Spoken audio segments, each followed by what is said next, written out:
Ready to dive in? Welcome to Adventures in Truth podcast. Every episode explores, expands, and evolves the truths we encounter and experience in our human quest for clarity, joy, and exponential growth.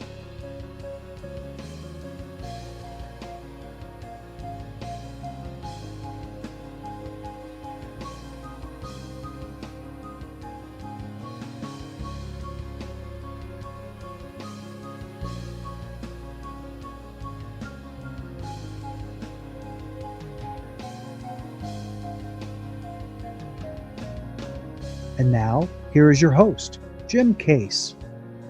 Welcome to Adventures in Truth podcast.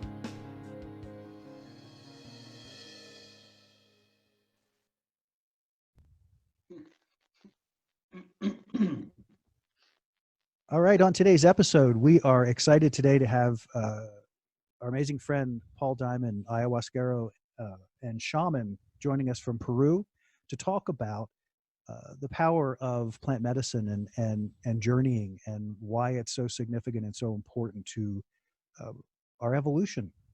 Ready to dive in?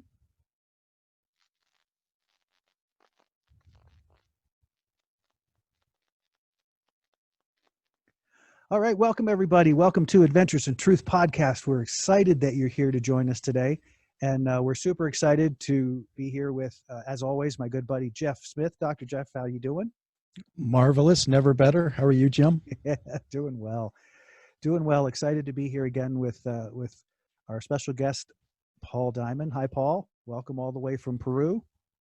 Hi, Jim. Hi, Jeff. Hi, audience. Very excited to have you here today, Paul. I've been looking forward to this for a couple of weeks. Yeah, thank you so much. It's a pleasure to be here. Good. Jeff, you want to jump off with us? Or you want me to take it? Well, we want to start first. We like to start the show with a shout out, and as is we did last week, I think I'm going to carry on, and y'all are welcome to join in the shout out. But I want to give a shout out to, again, all of the people on the front lines of the process that we're currently dealing with, the doctors, the nurses, the healthcare people, just to give a shout out to say, hey, we see you, we appreciate you so deeply, and I know the people that need your services and are seeking your services. We're continuing to hold great space and great light around as many as we can, recognizing that we're all going through our own individual process, but we have the ability through sharing our energy and love to encourage and support. So we send lots of love and encouragement to all of those people who are doing that work, delivery drivers, the people that are trying to keep things moving as long as they can. And so we appreciate you, we thank you, we love you, and we're grateful that you're out there. Yeah, very nice. Yeah, so that's our shout out for today, and so let's dive in. Today is all about plant medicine journeying, and kind of diving deep on why this is such a significant and important process. Absolutely. It's been a couple of months since we've had the pleasure of having Paul join us, and in the last several months, both Jim and I have had an opportunity to continue to educate ourselves through a plethora of amazing books that have been published in the last several years, and some that have been around for a long period of time. I took Paul's suggestion and read through the Tibetan Book of the Dead twice. I actually found it on Amazon as well. Just absolutely, utterly fascinating information that's out there. That's not necessarily plant-based related, but I'm just so impressed by information that has to do with spirituality, awareness, our ability to see and understand more of how the universe works. And that's what personally makes me so excited to have a podcast like this and be bold and courageous enough in a world that could still misunderstand what the medicines have to share for us and by us and through us, to encourage people to really open up to the possibility and the likelihood that these are things that we really should have some personal experience with. And after you have done due diligence through reading sacred material that's been on the planet for a long period of time, and even more current information since the 70s, when there was really a scourge put on any organic material that was encouraging the use of psychedelic substances to help us better perceive the universe.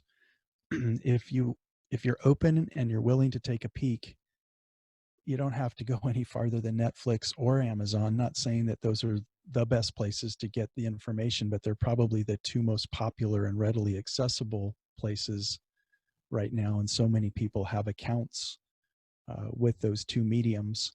And you don't, if you have the accounts, you don't have to pay for this stuff. So it's a lot of information, really good information, readily accessible, very inexpensive, if not free.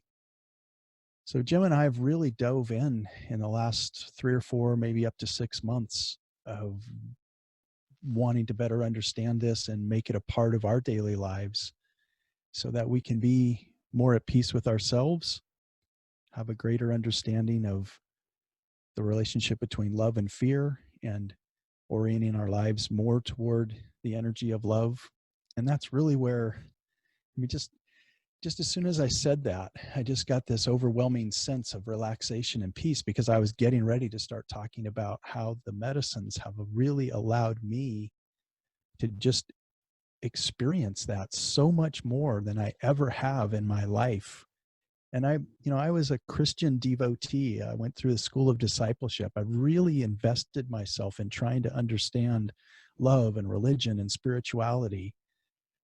And I'm 57 years old, and for the last 56 and a half years prior to my reintroduction to plant-based medicines, I didn't really get very far. I've gotten so much farther in the last 6 months, really, than I could say in the last several decades, even going to the point of getting a doctoral degree and trying to understand humanity through the discipline of psychology. So I believe we're very fortunate today to have Paul with us, who has devoted his life to this discipline and to wanting to help educate and train others to open up to what these plants can show us, what they want to show us, of how the universe really works and what our place is in it. So I'm going to stop there. That was my diatribe for a moment of creating a stage in which we can have this discussion. We can talk a little bit more in depth of what Jim's personal experiences have been in the last couple of months, as well as mine, in both macrodosing as well as microdosing, which I didn't know anything about until several months ago. But my goodness, what a treat and what a blessing it is to include those elements into our lives, to just again bring more clarity, understanding, peace, unity, love, and respect. I mean, that's been the byproduct, and I've gotten to see my life change so much in such a short period of time that I don't really have words to express that in terms of a gratitude. But I just want to say thank you to the universe and to the time on the planet now, where more and more people are opening up to this and wanting to have their own experience with it.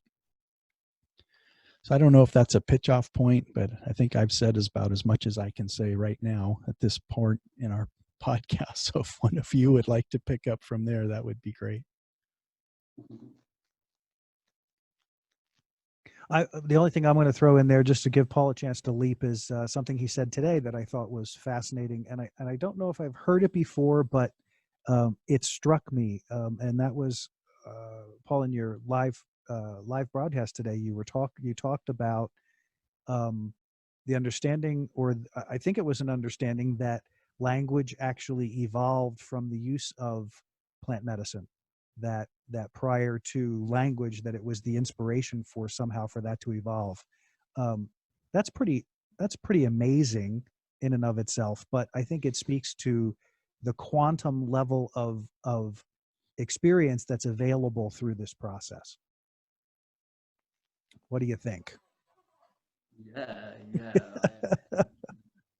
thank you for your introduction, Jeffrey, and your obvious passion, and the fact that you've got so much in such a short amount of time is really wonderful.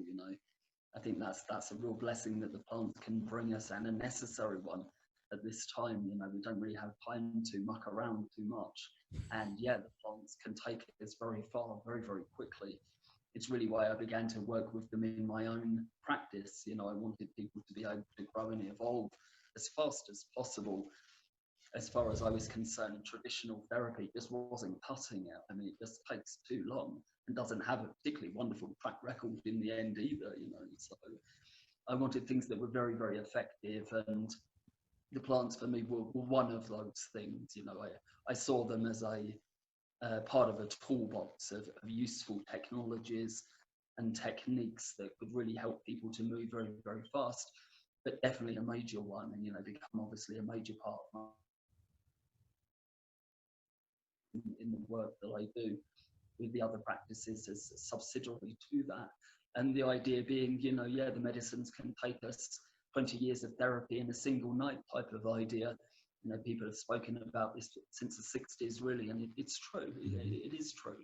People come to radical insight, radical realization, and whole new way of experiencing and seeing themselves and the world at large that can engender long-lasting shifts in awareness and consciousness and ecological perspective and mental peace and clarity. Of course, not always, but they have the potential, if used properly and correctly, to do these things. So yeah.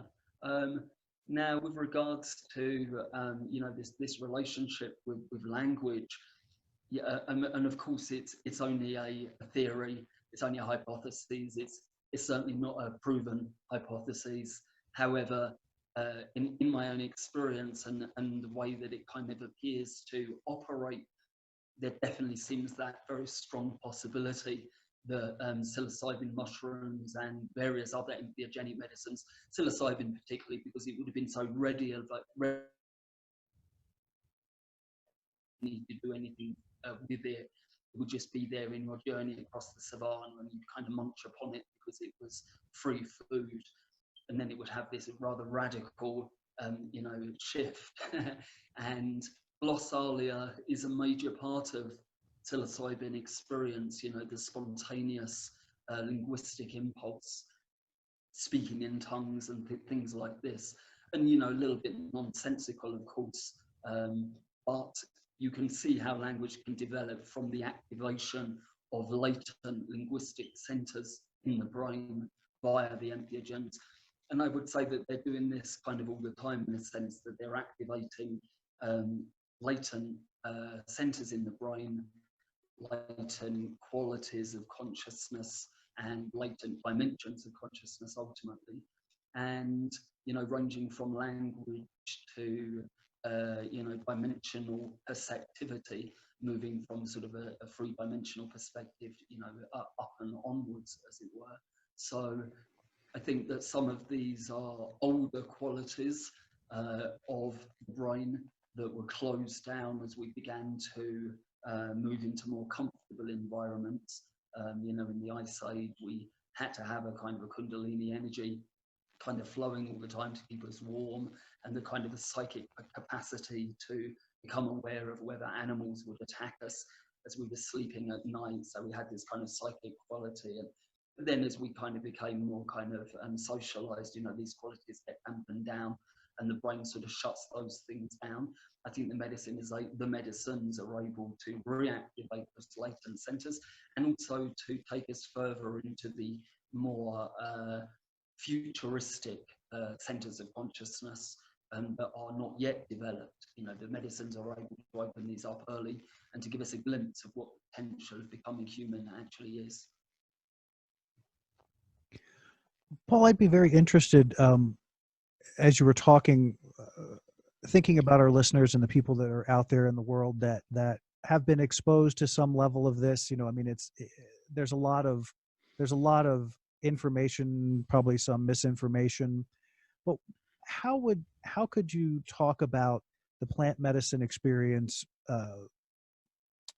for people who have all of the considerations, so particularly religious considerations or doing drugs, you know, the kind of stuff that, you know, I know, having experienced it, the impact that these medicines have. So it's not even a question mark in my world.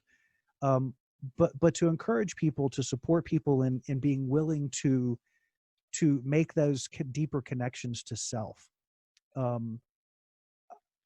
So there's that piece of it, which is not about convincing anybody, but giving people a space to understand the medicine a little more deeply, so that there is more of a willingness to say, this might be worth exploring, or this might be a path that might assist me to deal with these, you know, I've lived in the United States for most of my life. You know, I've been entrenched in capitalism. I've been entrenched in all of the sort of negative fear-based constructs that society has built. And so those have become my mainstay. And here's this thing called psilocybin or ayahuasca that there's, you know, that sounds like, oh boy, I can go get high and then I'll feel better. That's really not at all what the case is. And so I would love if you could kind of talk about that a little bit and you know, bring a little more levity to that viewpoint. Yeah, I think primarily, first of all, of course, we need a recontextualization of these medicine plants. You know, unfortunately, we've only really had the category of pharmaceutical drugs. You know, drugs has been the possibility. And, you know, we need to just continually kind of subtly undermine that way of thinking by reinforcing the plant medicine paradigm, you know, essentially reinforcing the medicinal aspect of these medicines. And I think we're actually very lucky. I think that, you know, we're pretty much coming out of the dark ages with regards to the entheogenic and psychedelic medicines. It's been pretty rough out there for the past 30, 40 years. Actually, we've had a renaissance of understanding at a scientific level, even to a certain degree, even at a political level. I mean, definitely, obviously not enough for, you know, sort of legalization everywhere, but at least, you know, studies are being done. And, you know, decriminalization is being considered in a large number of areas. And many tens of thousands of people have you know, been initiated into these medicines, hundreds of thousands actually. I'm not even sure of the statistics, but going up, you know, more and more. And certainly, of course, before coronavirus, you know, ayahuasca ceremonies were happening by the thousands, you know, every night of any given year in every major city, you know, hundreds of ceremonies in some places. So it's definitely not minor. It's definitely not, it's kind of mainstream now, I would even go as far as to say, which I think is very good to a certain degree. Obviously, it comes with its own problems. Obviously, we need to be extremely careful how we utilize these medicines. There are dangers on a psychological and astral and magical and shamanic level. But, you know, utilized correctly, you know, this is obviously to a significant degree a good thing. And, you know, I think it's very positive. And yeah, I think we just continually push forward the notion that there's plenty of good scientific studies now showing that actually these medicines are good for you, that they cure PTSD, they cure depression, they cure long-term sort of death and dying kind of processes, helping you to cope with that. They're good for alcoholism and for drug addiction. They've been shown to be good for prisoner rehabilitation rates, you know, dropping absolutely dramatically. We have a great many studies out there, so it's pretty hard to deny now unless you're really kind of, you know, deliberately trying to. And then on the other side, I think we have the very wonderful, very old now, but even sort of, you know, useful, you know, Good Friday experiments, Harvard psilocybin project experiments, which showed from a Western double-blind, placebo-based, scientific, rational-based study that these plants were no different, or experientially no different, phenomenologically no different from authentic mystical experience. So we can convert both the scientific people to scientific studies, and hopefully we can convince the religious and spiritual people that these things are only going to be useful for your path, and that we have these studies and things to kind of show that. And, you know, to be very clear, rational and you know, intelligent when we discuss these things, so that people will come around to think, you know, that way of thinking and realizing it's not for, you know, just kind of crazy hippies, but there's something actually useful here that we can learn from and grow from as a species. You know, we can learn so much about ourselves from these reflective mirrors that the plants give us. You know, they teach us about ourselves, not necessarily so much about shamanic world and all of that, although that's there, but really, of course, they're giving us an opportunity to look directly at the nature of consciousness, which of course is our own nature, you know. And this is really, for me, where its true value lies. It's not so much in the trippiness or the, you know, the astral experiences or the shamanic experiences, or you see this or you see that, but as a direct witnessing of consciousness itself, an opportunity to try and understand what is consciousness. You know, it's molding my reality. I'm seeing the world through my own perceptual state, but it's been changed from a single molecule or a few molecules. Everything's radically different. We have to inquire into the nature of reality. When we take these medicines, it's inevitable. And this is where we come to liberation, is through this sense of inquiry. Love that. Love that. We are actually, that was a perfect place to end your sentence, because we are going to take a quick break here, and we're going to come back on the other side. And you're on. Okay, so thank you. So I'm Paul. I'm the main teacher and guide at Tantric Center in Pisac, Peru. And we've just got a whole bunch of our stuff online. We've just started our own Patreon account and our Instagram account, and we've got classes, and we're going to have workshops and in-depth instruction into various spiritual practices and topics. We're going to be exploring the Qigong and Daoist tradition in depth together. We're going to be exploring Tai Chi and the internal martial art tradition together. We're going to be exploring internal alchemy, the higher Daoist and meditative practices together, various forms of Western magic and alchemy, and various forms of meditation and inner work, essentially. So that's all on our Patreon account. We'd love to have you join us. You're going to find that on patreon.com/Tantric, and you get, in some of the higher tiers, you get an opportunity to chat with me personally once a month. And yeah, we're just trying to build community essentially online. And then I'm also offering my own counseling and healing work online as well, which you can find on our tantriacenter.com at Gmail website. Thank you. Good. So you can reach Paul at his website at www.tantrea.com, correct? I believe so. Perfect. And good. That was excellent. And we're back. That was Paul's little break to talk about one of the amazing things he's doing there with plant medicine and beyond. And the beyond is important because it lays the foundation for everything else. So it's extraordinary. And here we are back to the show. Jeff, did you were you chomping at the bit there with a question? Did I see Absolutely. that earlier? Absolutely. Yes. And here we go. Yes. Paul, you mentioned the word liberation, and I'd love it if you could talk about what we're being liberated from. Yeah, it's such an interesting question, of course. These things, of course, these terms are, you know, vague. We haven't really very well understood them in the West. They were kind of poor translations of, you know, old Indian texts that weren't well understood at the time, and, you know, have really been passed down to us in a way without a great deal of understanding, actually. So it is good to kind of review on a regular basis, I think, these terms, and try to come to some understanding between us of what we think it means together. Obviously, if a term is only applicable on one side of the conversational equation, it doesn't really help. The other person can't relate.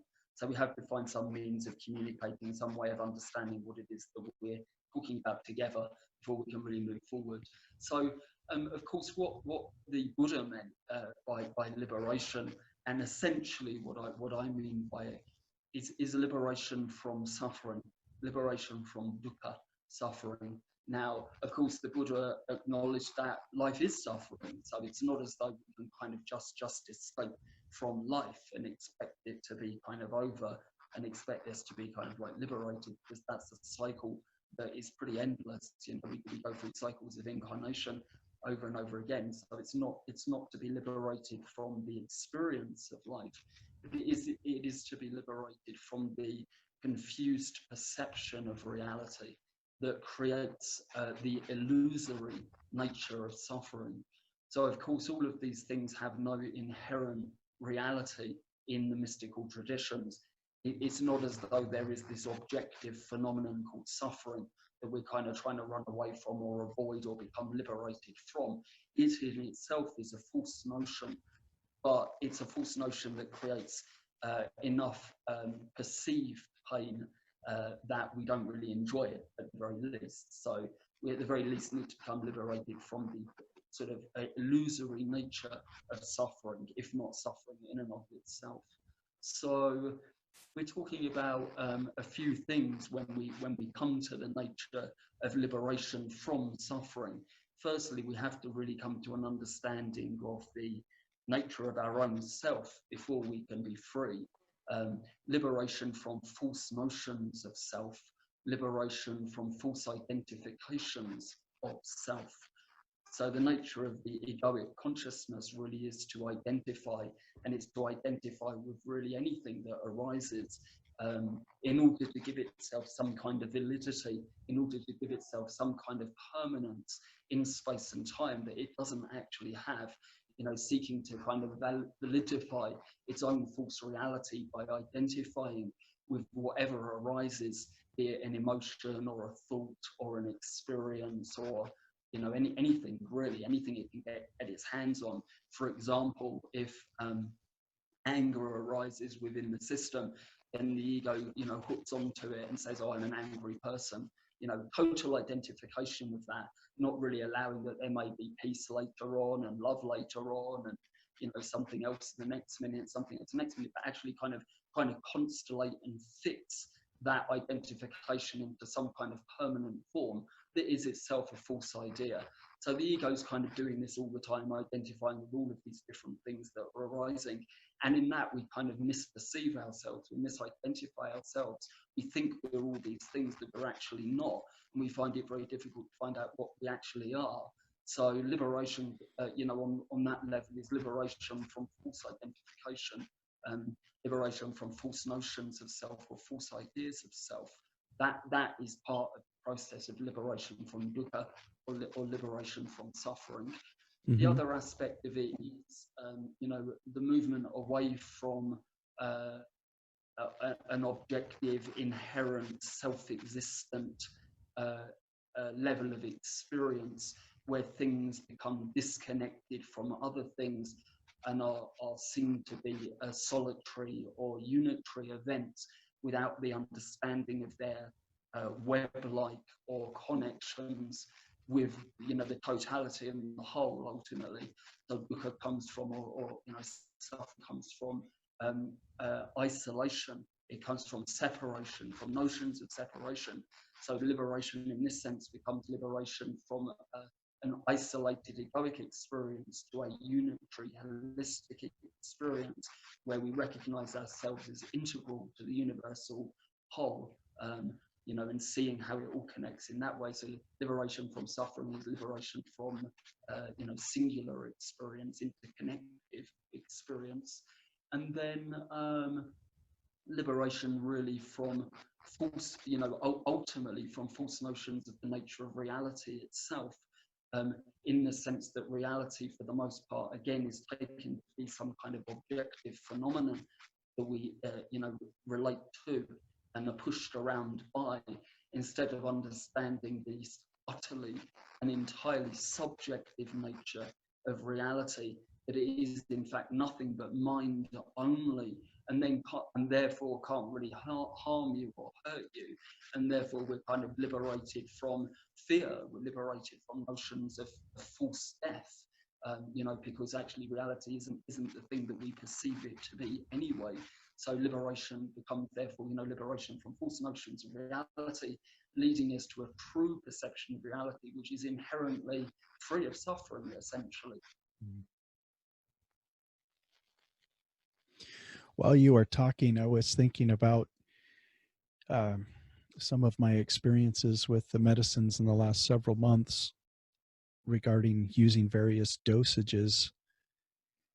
Some of the larger, more what we're calling the hero's dose at 4 to 5 grams per journey, and we're talking about psilocybin now, have created such fantastical adventures of getting to see how the universe appears in that state, and getting some really amazing insights and making connections with who and what God is and where my place in the universe is in this incarnation. But those, and realizing there really isn't anything to be afraid of. I think that's the biggest takeaway that I've experienced so far, is there are things that can present themselves in those journeys that seem to be fearsome and create fright. But if you just move through it, to me, that's the liberation, is the liberation from fear. And I think that might be synonymous with what you're saying about suffering and fear are probably go together, maybe just different expressions of the same energy in a way. But it's just been amazing to me how the medicine is really helping me lower my fear threshold, such that what I might have been agitated, angry with, bothered by, frustrated over previously isn't showing up for me in that way post journey. And again, just look at me smile right now, as that's truth. My smile and my energy is the truth and the proof of my experience. And it almost brings tears to my eyes. Well, it is, if I sit with it for a moment, bringing tears of joy to me in being able to experience that. And that's what is compelling me to want to do these podcasts and share this type of information with other people, so that we can be liberated from fear and experience freedom in a variety of ways. On that same notion, these large dose journeys are creating these fantastical adventures. The smaller journeys, smaller dosed journeys, 1 gram, 2 grams, 1 gram, they're actually allowing me to be more grounded and aware of my third dimensional existence in this physical nature, and making more, it's more applicable. It's like my journey, the things that I'm experiencing in that state are more immediately and directly applicable without so much of the medicine in my system, that I could see what am I supposed to do tomorrow? How will I apply what I'm learning right now, this week and next week? And it's like taking connections that are so immediate and so applicable. And I'm just like, oh my gosh, thank you. It's like a super, super intense meditation where you're really coming away with a great deal of clarity and understanding and peace about what the next right logical step should be. And to me, that's liberation from confusion. So that word really jumped out at me, that the medicines allow us to be liberated from confusion and from fear.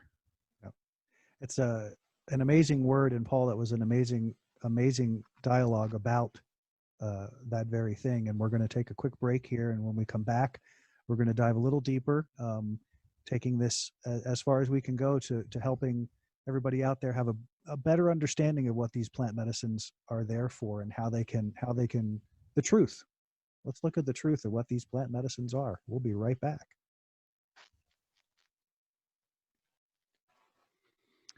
Hey everybody, Jim with Adventures in Truth podcast. We wanted to take a minute to kind of tell you about some of the great things that are happening. I know with the last podcast we shared with you that coming sometime late spring, early summer, we have a workshop coming down the pipeline. We're super excited to present and present some great concepts, but actually beyond that, probably some very powerful tools to create some powerful transformation in your experience. and tools that we've not seen before, tools that we've gotten to work with that have helped to really blow some old stuff up and open up our energies in ways that we didn't even ever anticipate. So we're super excited about that. We'll have more information coming down the road about that. Also, we begin a new broadcast cycle on BBS Radio, and that's bbsradio.com. We'll begin those on Saturdays. We have a show going up at 10 a.m. on Saturday mornings, which we're also very excited about having y'all participate in. So keep looking out for all the great things coming from Adventures in Truth and the Science of Transformation, and we'll look forward to seeing you soon.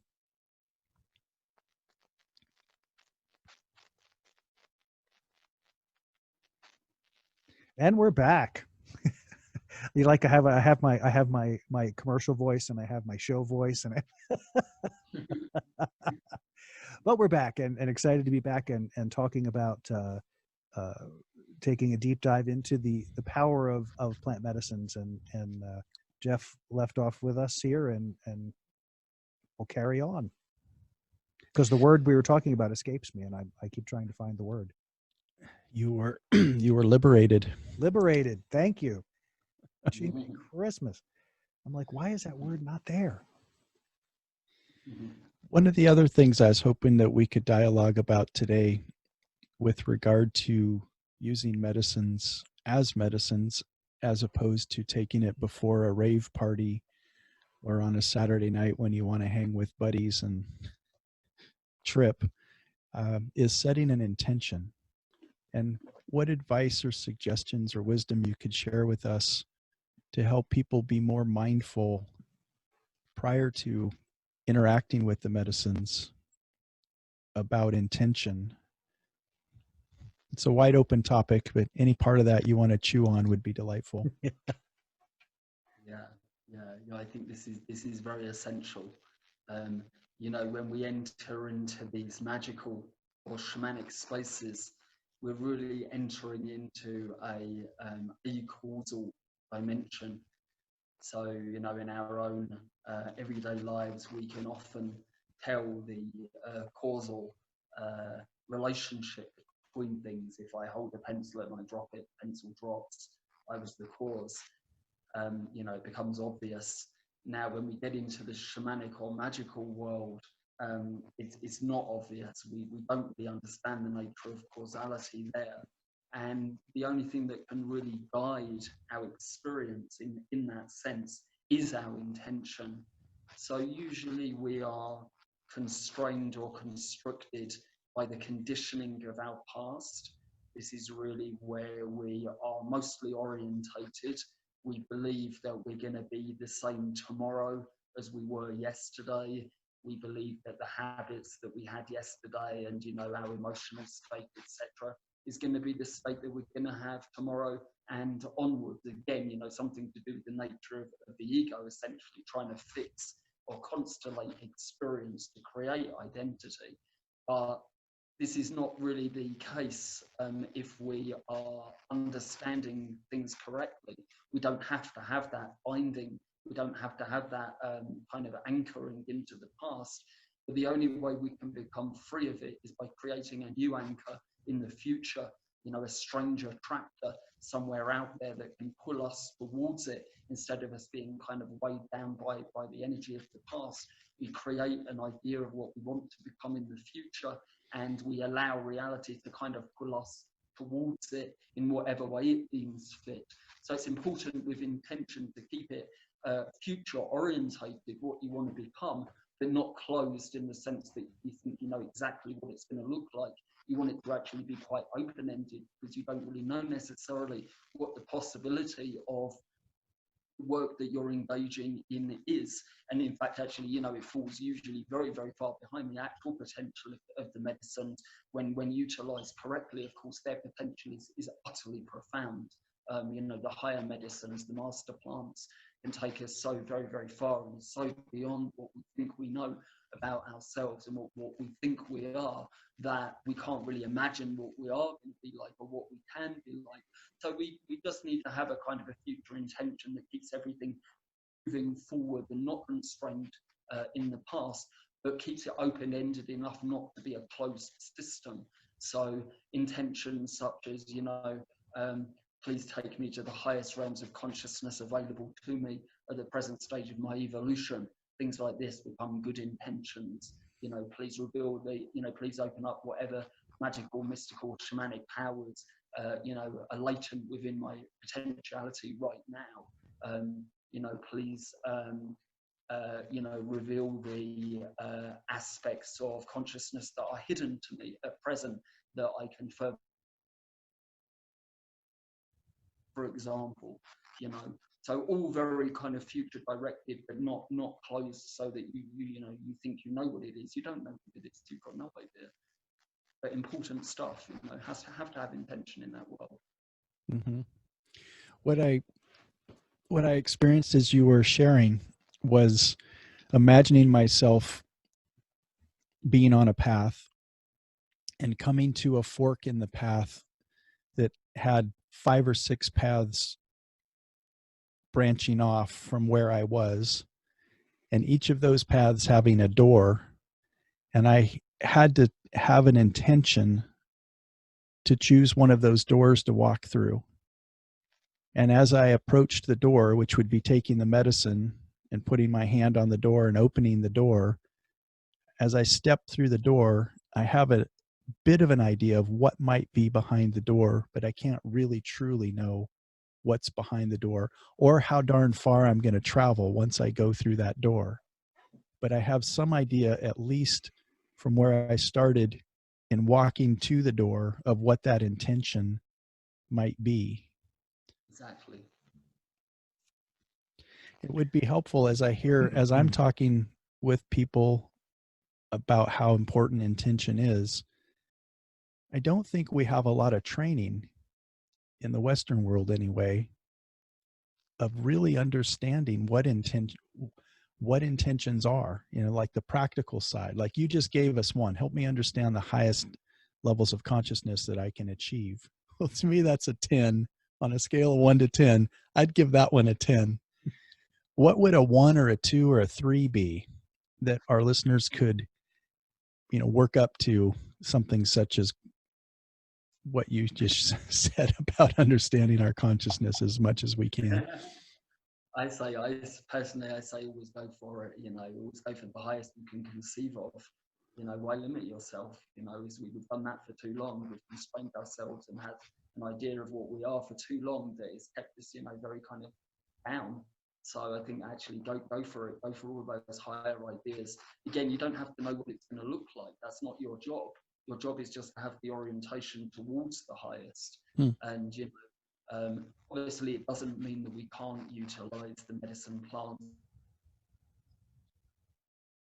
They're extremely, well, some of them anyway, are extremely versatile. Ayahuasca particularly is able to kind of do lots of things at many, many different levels. And it does depend what you kind of ask for. But again, why limit yourself? You know, why not just go for it? From my very first experience with these things, I said and I meant, give me full liberation. You know, give me full enlightenment. Whatever that means. No, I don't know what it means. I don't know what it looks like. But I know that something in me is calling out for that so very, very strongly. And even if it means I've got to go through some kind of, you know, tormenting, demonic or awful experience, some lengthy, dark night, go for it, just go for it. So forget your 1s and 2s, I would say. Only go for your 10s. You know? Okay, awesome. Yeah, fair enough.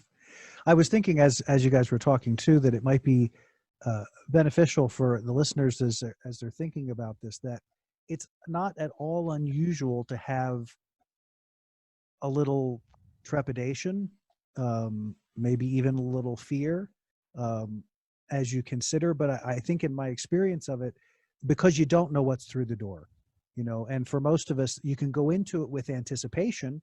I think you can approach it with an enthusiasm, but there's still, I think, what I keep hearing is this kind of, I don't know if I should do this because I'm afraid of what might happen.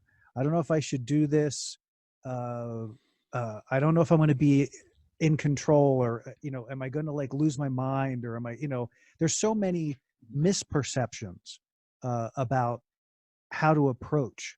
I remember when I first came to see you, Paul, the thing that struck me about where you were at that time, and what called me was the fact that it was about practical application. That for me that was always important, but that it was always this. We want people to be able to function in the world, because I realized for me that was an issue. I don't want to go take this trip and then come back and find that I can't function in the world anymore. And there is an element of that, but it's not what you think it is. It's not how you see it on the outside before you cross the threshold. It's nothing like that.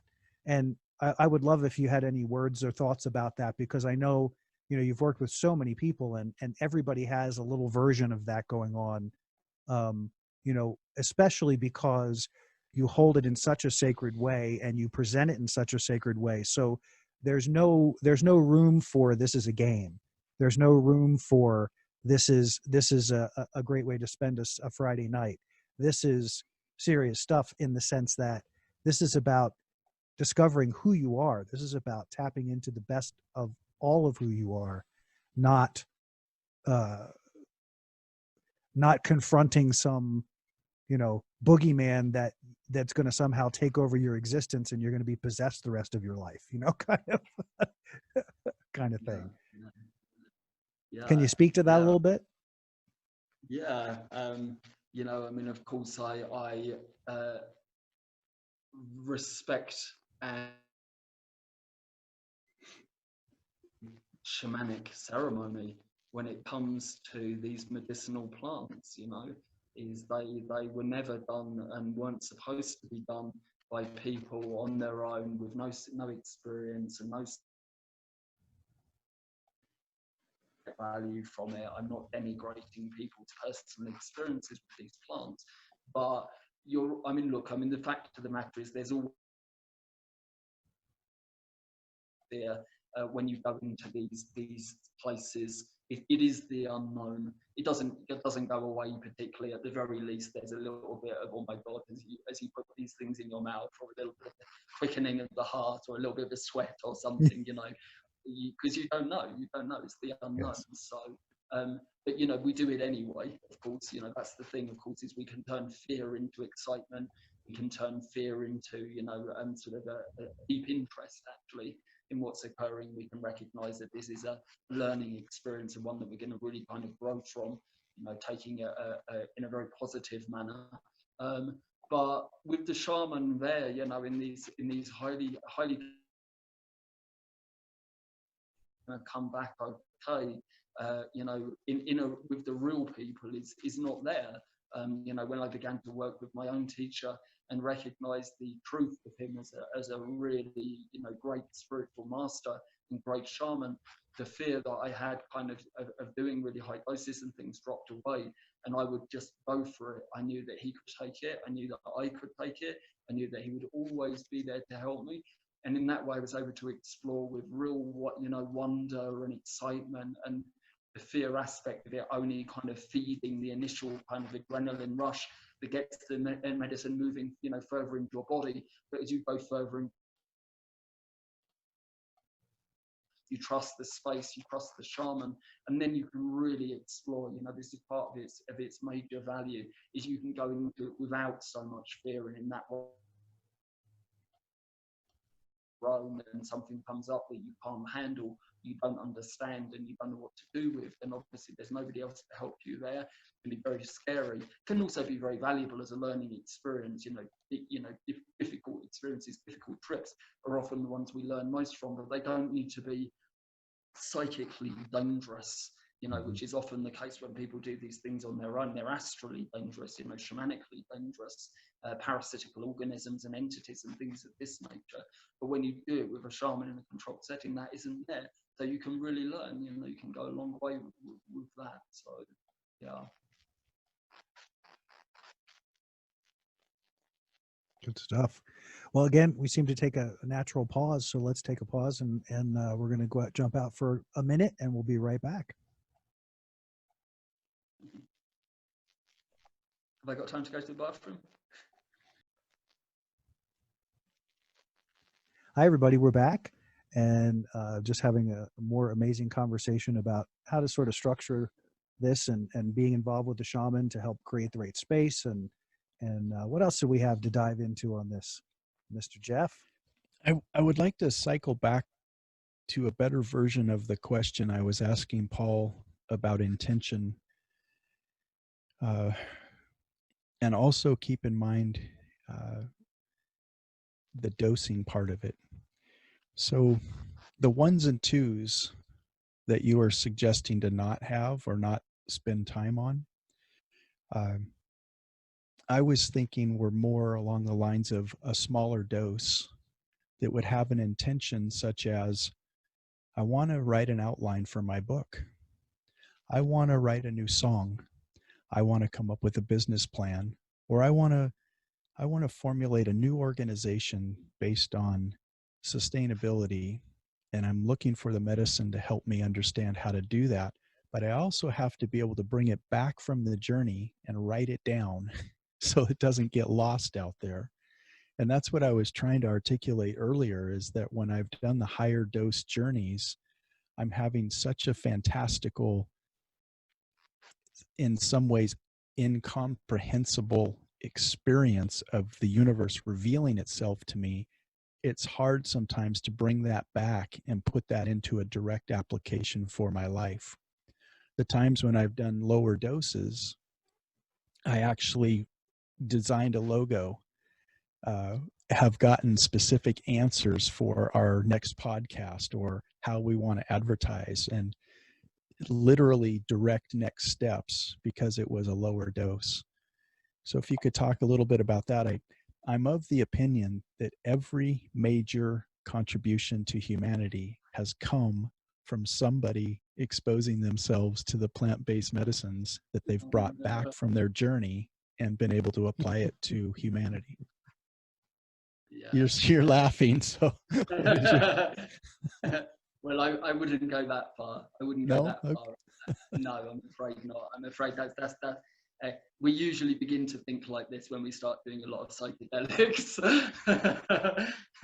There have been other discoveries that have not been in that state of consciousness, but of course we can directly link origin of religion to entheogenic usage.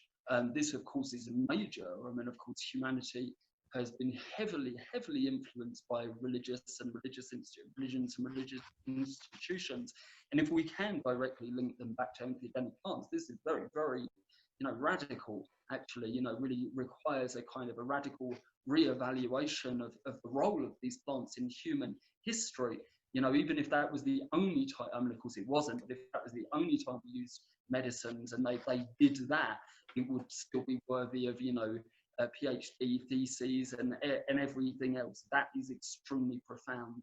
And of course, that's not the only influence that they've had on human behavior. They've had an extraordinary influence, really since day one. We find evidence of entheogenic psychedelic plants going back to the very earliest days of human history. We find them in the very earliest graves, all kinds of drugs, essentially, all kinds of plants. They've been there since the very beginning. We have evolved or co-evolved with these substances. Our brain has become adapted. Our neurology has become adapted to these medicines. Obviously, the receptor sites and the alkaloids go together hand in hand. They fit extremely nicely and they stick around a hell of a long time because the body recognizes these organic substances as actually being very good for the system. So, of course, yeah, we have a long and very intimate history with these medicines, and they have, of course, influenced a great many profound thinkers, and there have been many, profound insights that have been revealed under the influence of psychedelic medicines. The spiral helix formation of DNA, Francis Crick, was supposed to be discovered under the influence of LSD, and right. plenty of things. We can identify many, and both in high doses and in low doses. And yes, as you correctly identified, of course, in the higher dose medicines, it's harder to bring information back. It's harder to articulate what goes on there because what we're experiencing is post-linguistic material. It's beyond language, and therefore it's very hard to translate back into language on the return. but the lower doses, of course, are extremely useful. Of course, in Silicon Valley, microdosing has become a very very big thing, because they understood intuitively or actively that it stimulated creativity, stimulated insight and clarity of thinking. Microdosing of psilocybin mushrooms and of harmaline for healing PTSD, depression, and various other mental unstable states, and for in more psychologically balanced people, to bring about just a greater degree of clarity and juiciness of life, on a day-to-day basis. I think it's a very wonderful thing, and we can gain a great deal of information and knowledge asking questions in these states, and just allowing the universe at large to reveal the answers to us, via the telepathic communicative aspect that the medicines bring about.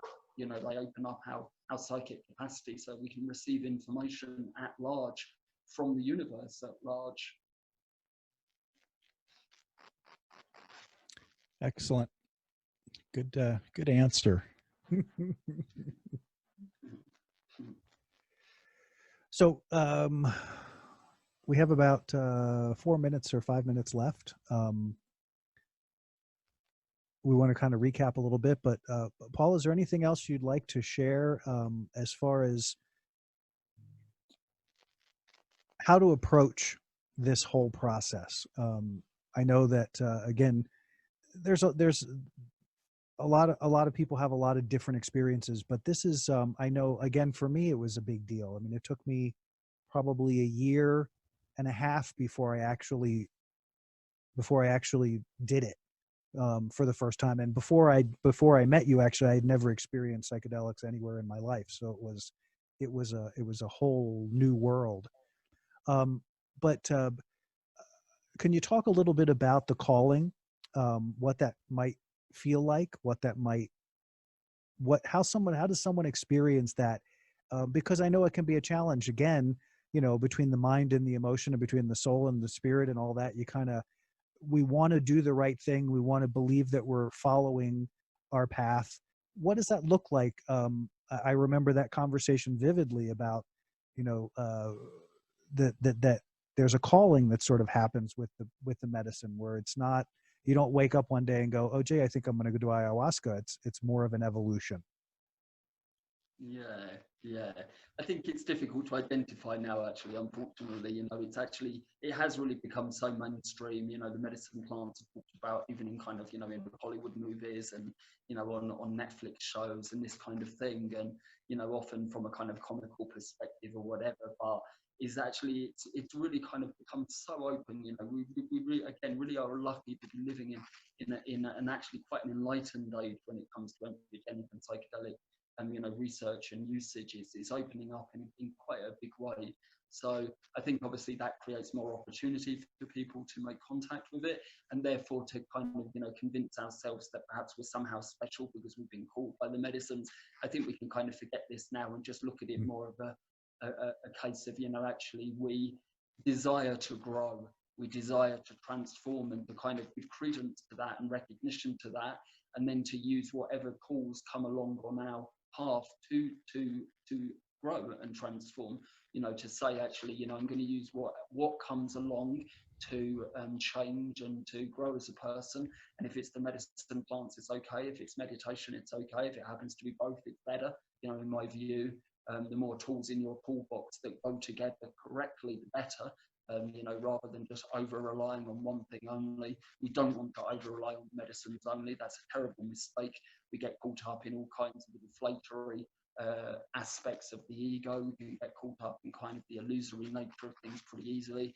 Get confused by a plethora of astral and psychic experiences that are available without necessarily moving forward on our path. So it's a mistake to only utilize the medicines, but of course, as part of the toolbox of spiritual awakening and spiritual growth, they can be very, very profound and very, very useful. Yeah, good. And I really appreciate that answer, because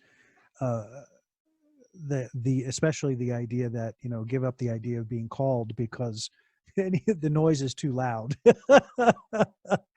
But yeah, but just as a way of sort of bringing this home, and you're all welcome to jump in on this anywhere.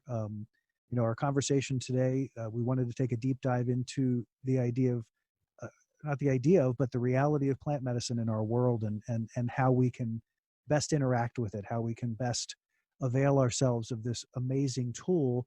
And I love what you said just a few minutes ago, that that speaks to what others may be concerned about, which is, no, this is not the let's do ayahuasca every Tuesday, Wednesday, and Thursday, and know that it's going to change our lives radically if we can stay, in psychedelic land forever, because it's really not legitimate. And again, from my own personal experience, I remember so clearly, it would literally take me to the hour before the next ceremony before I could actually say, okay, I'm ready to do another ceremony.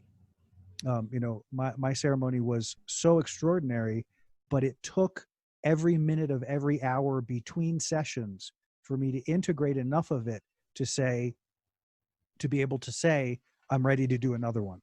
But up until that hour, I was not ready to do another one. I was completely ill prepared for the next, and then something would shift, and I would be able to integrate a big chunk of whatever took place, and then I was prepared. But even after doing 3 ceremonies and spending the time in Peru, when I left there, I literally out loud said, I'll probably never be back, because it was so extraordinary that I didn't think I would want or desire that again. And here, 3 years later, life has evolved. I've integrated just tremendous amounts of that whole experience and what life has brought. And so it called me differently, and then interestingly enough, we were planning to be there in May. It may still happen. Don't know. Probably unlikely. But even that's interesting to me. We Jeff and I were planning to participate and learn more, and that may be something we have to sit with for a while, and that's okay. But understanding the relationship that you build with this is that this is not necessarily a lifestyle. This is a tool in the toolbox. And as an ayahuasquero, as a shaman, you have a lifestyle because that's the choice you made as a teacher, as a facilitator of this process. But that's not everybody's calling, and it's certainly not everybody's deal. So very grateful to both of you for great questions and wonderful feedback. And I'm going to open it up for a minute here if you would all like to bring anything into the close. I'm satisfied. Paul, anything you'd like to say to the listeners as far as them dancing with medicine? Yeah. I mean, thank you for the topic, gentlemen. I enjoyed our conversation tremendously. Yeah, I think that we really need to move past the stigma and the the nonsense when it comes to these things. Now it's time to put away